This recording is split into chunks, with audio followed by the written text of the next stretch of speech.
மகாஜனங்களே, அதாவது இந்த கையில உள்ள காணிக்க 5 10 ஒன்னாத்தி பூமாதேவிக்கும் ஆதாயவாதிக்கும் உங்க கையில உள்ள காணிக்க போட்டு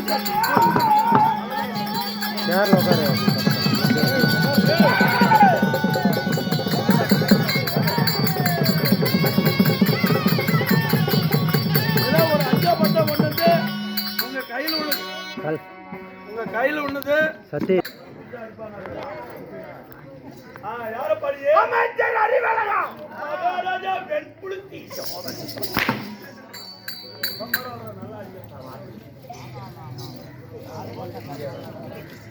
எட்டேர் மாவட்டத்தில்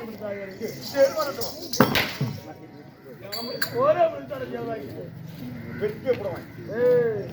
ஒரு ஆளுக்கு தான் மண்ணாடி மண்ணுனா மண்ணை கழித்து போற நீங்க எம்மாதான்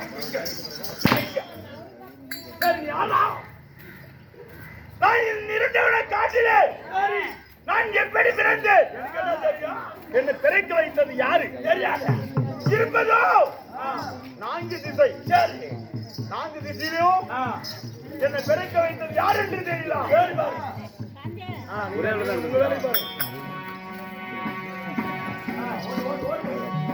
என்ன வழக்காட்சி தேடி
வர்ண பகவான் தஞ்சம் தஞ்சம் என்று ஓடுகிறார். இருப்பதோ இன்னும் 3 திசை. அந்த நேற்று திசை கண்ணாடி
மகனே அசுரனா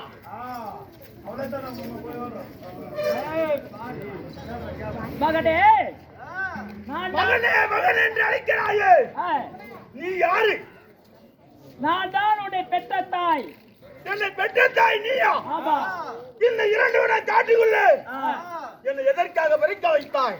மகனே, அந்த ஆகாய லோகத்தை ஆண்டு வரக்கூடிய ஆகாயவாணியாகப்பட்டவள் நான் என்ற கர்வத்திலே இருக்கிறாள். அவளை அடித்து அதாவதம் செய்து என் காலடியிலே விழ வைக்க வேண்டும். அதற்காகவே உன்னை பிறக்க வைத்தேன். ஒரு பிள்ளை பிறக்க வைத்தால் மட்டும் பத்தாது, அந்த குழந்தைக்கு ஒரு பேர் வேண்டும். ஆமா. அப்படியா? இந்த பூமாதேவியாகப்பட்டவள் உன்னை பிறக்க வைத்ததினால் உனக்கு முகாசூரன் என்று பெயர் முகாசூரனுக்கு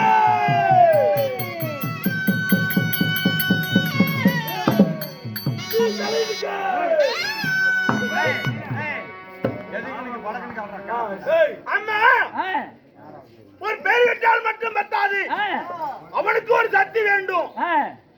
எப்படி? அந்த ஆகாயவாணியோ ஒரு சக்தி படைத்தவர். சரி, அவனுக்கு ஒரு சக்தி வேண்டும். சாகாத வரம், வேகாத உடல், குறையாத செல்வம், நித்து தந்து வரத்தை கொடுத்தாயே மகனே. இந்த பூலோகத்திலே பிறப்பென்று ஒன்று இருந்தால் இறப்பு நிச்சயமாக இருக்கும். அதனால் இதோ உனக்கு ஒரு வரத்தை தருகிறேன். எப்படி தெரியுமா?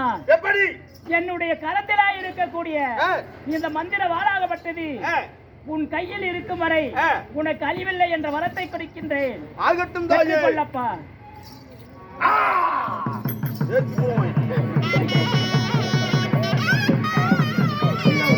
அதனால சென்று அந்த ஆகாயவாணியை நான் மடித்து வர வேண்டும். ஆமா. ஆகட்டும் தாயே, சென்று வா. போய் வருகிறேன்.